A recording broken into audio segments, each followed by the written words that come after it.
So Scott Bessent was on CNN this weekend and refused, with a straight face and a full set of teeth, to say whether the government would return over $100 billion in taxes that the Supreme Court just ruled were illegally collected from the American people, while at the same time calling those refunds a giveaway to corporations, which is a fancy way of saying he thinks giving stolen money back to the people it was taken from is somehow a bad thing. They call it waiting for the lower court. We call it the dog ate our $130 billion homework. What you're about to watch is Dana Bash interviewing him on CNN's State of the Union this Sunday, just 48 hours after the Supreme Court handed the administration its most significant legal loss of the second term by ruling 6-3 that the president's emergency tariffs broke the law. Specifically, that the Constitution never gave him the power to do this in the first place. Tariffs, which had been applied to virtually every country on Earth and collected somewhere north of $130 billion from American businesses and consumers.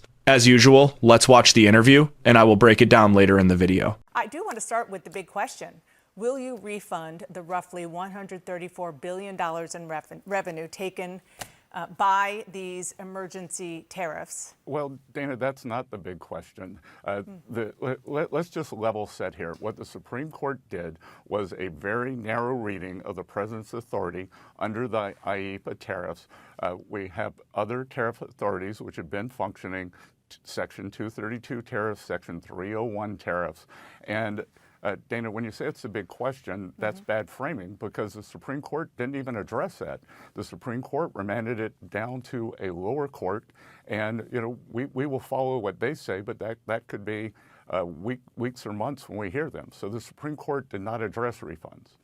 Sure, they didn't address refund. That is clearly going to be up to you, which is why No, Dana, it is not up to me. It is It is not up to the administration. It is up to the lower court. Let's just be clear on that. Okay.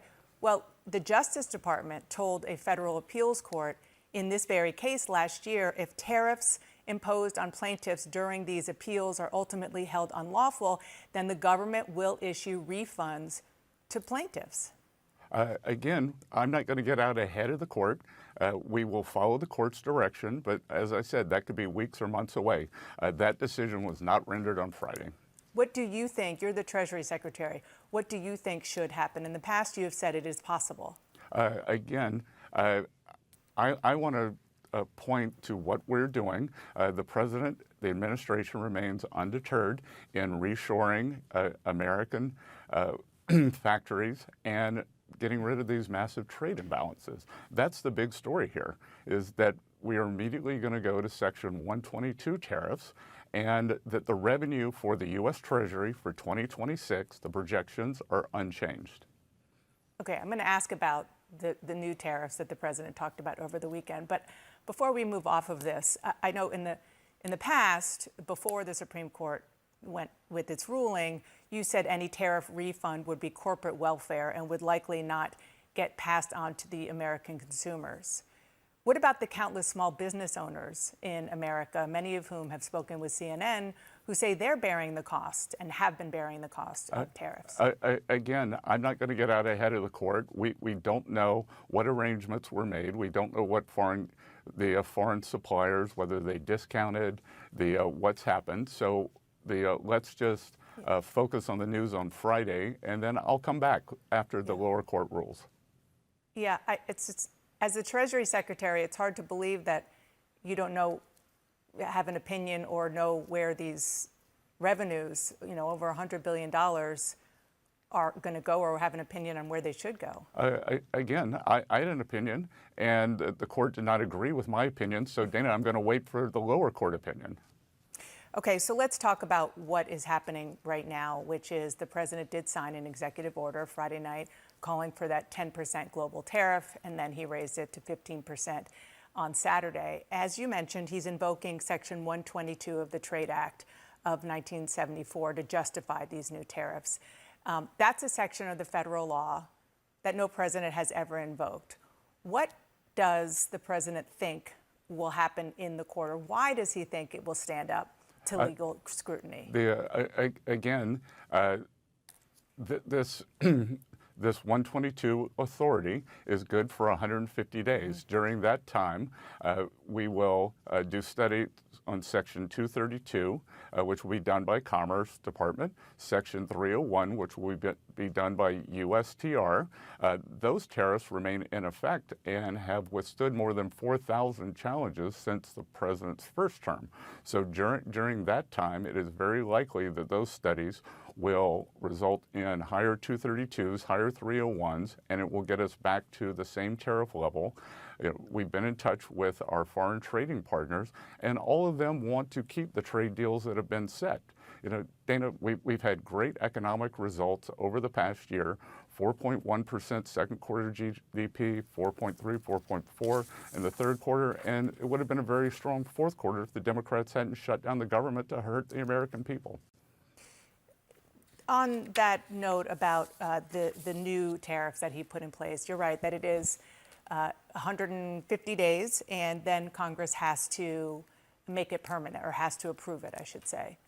How do you have the votes, or how do you see those votes coming to fruition, especially with a Congress that doesn't entirely support the tariffs, at least not enough with this narrow majority? Again, Dana, I think you missed what I just said, is that the 122, we'll see what Congress does, but the 122 is likely a 5-month bridge during which studies on Section 232 tariffs and Section 301s are done. And I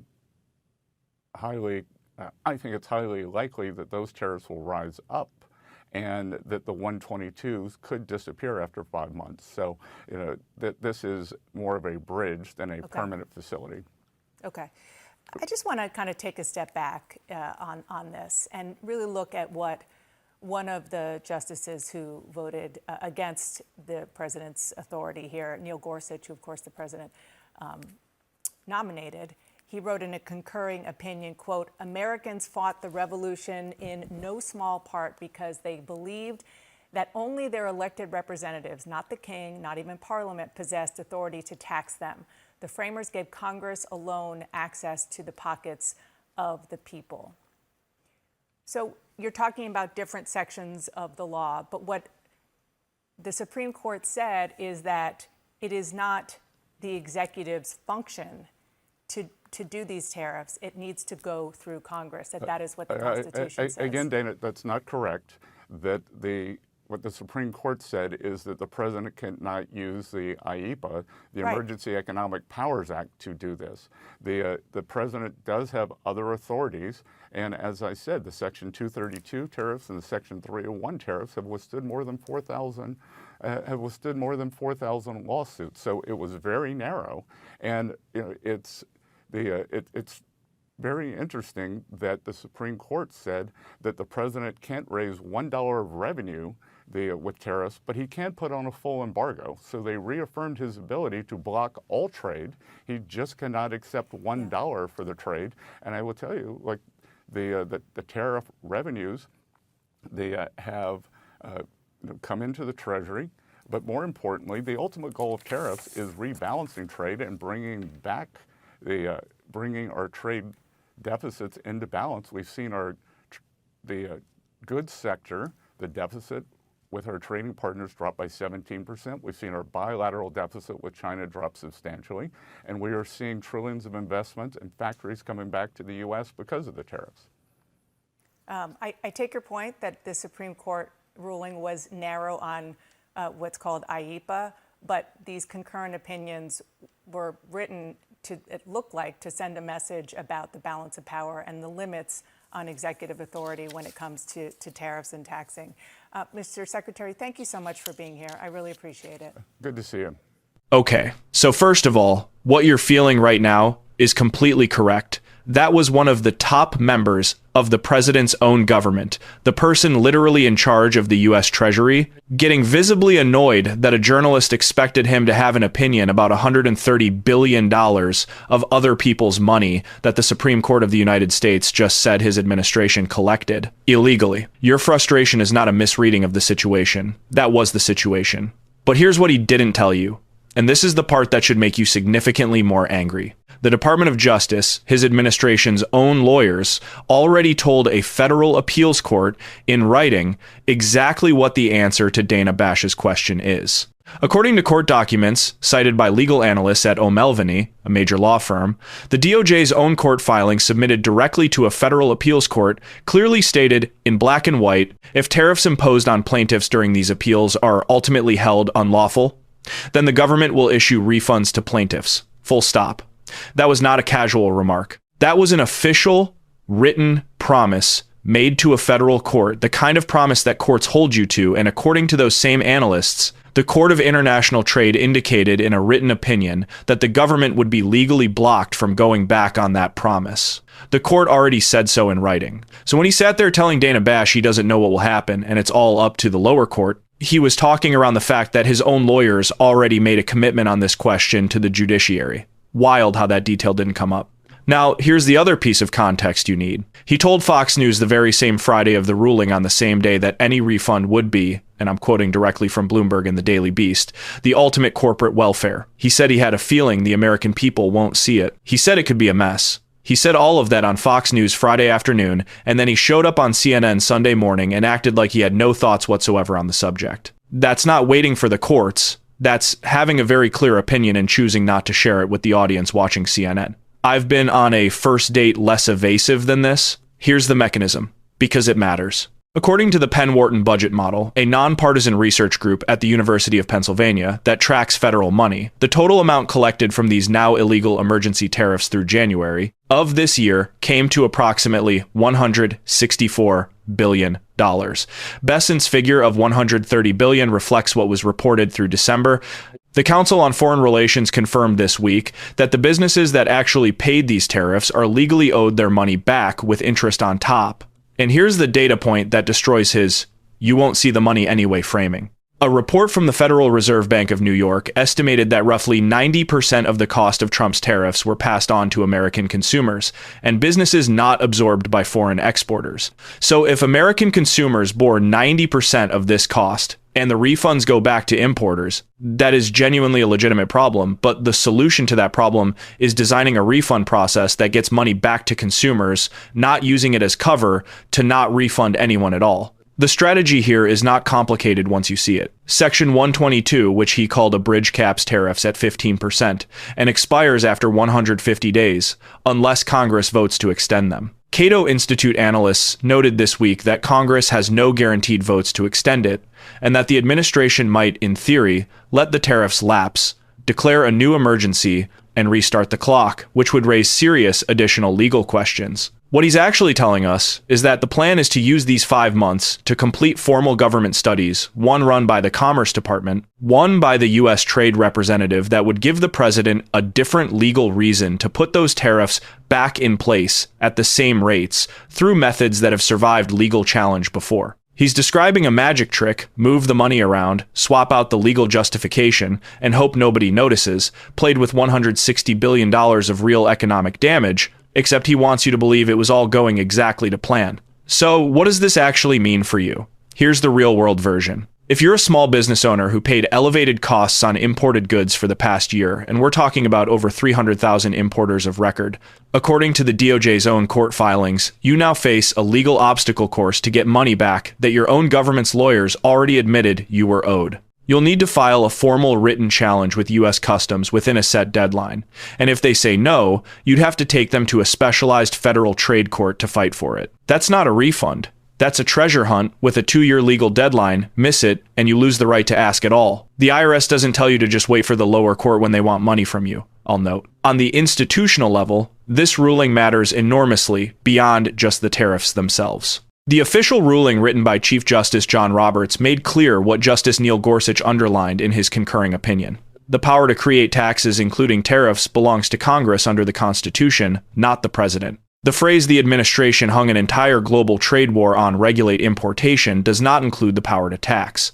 As the Cato Institute noted this week, this ruling shuts down one specific illegal use of emergency powers, but does not end the tariff push altogether. It just routes it through procedures that require actual investigations and findings before duties can be imposed, which is how it was always supposed to work. And for what? The administration collected over $160 billion through an authority that 2 district courts, the federal circuit, and ultimately 6 Supreme Court justices all agreed they never had. They told importers, and through them, American consumers, that it was necessary, it was legal, it was working. The Tax Foundation estimated the now illegal emergency tariffs cost American households roughly $1,000 in 2025. $1,000 per household. And now the Treasury Secretary is on television calling the return of that money corporate welfare, while sitting in front of what the Daily Beast described as a shining gold wall at an Economic Club of Dallas event. The aesthetic choices alone tell you something. There's no expert clip here, but the Council on Foreign Relations published a detailed analysis this week that's worth your time, and it makes a point he didn't want to dwell on during that interview. The administration's own legal risk on the refund question is already showing up in real courtrooms. FedEx sued the federal government for a full refund of these illegal tariff duties this week, according to Fox Business, and FedEx is one of the highest profile companies to move so far, with the potential for hundreds of thousands of importers to follow. The Cato Institute summed it up this way. The Supreme Court did important work by reining in the misuse of these emergency powers, but the courts can only do so much. The administration retains other tools, and they've already deployed them within hours. Anyone waiting for this to be over should think twice. Here's where things stand right now. As of the early hours of February 24th, 2026, U.S. Customs and Border Protection stopped collecting these now illegal emergency tariffs and started collecting a new 10% global tariff under Section 122, which the president raised to 15% by Social Comac. Media post over the weekend. Because that's how tax policy works now, apparently. The refund question is unresolved and headed back to the Court of International Trade, where the administration's own lawyers have already committed, in writing, to issuing refunds. FedEx has sued. Hundreds of thousands of importers are watching, and the Treasury Secretary went on CNN and refused to say that money illegally taken should be returned.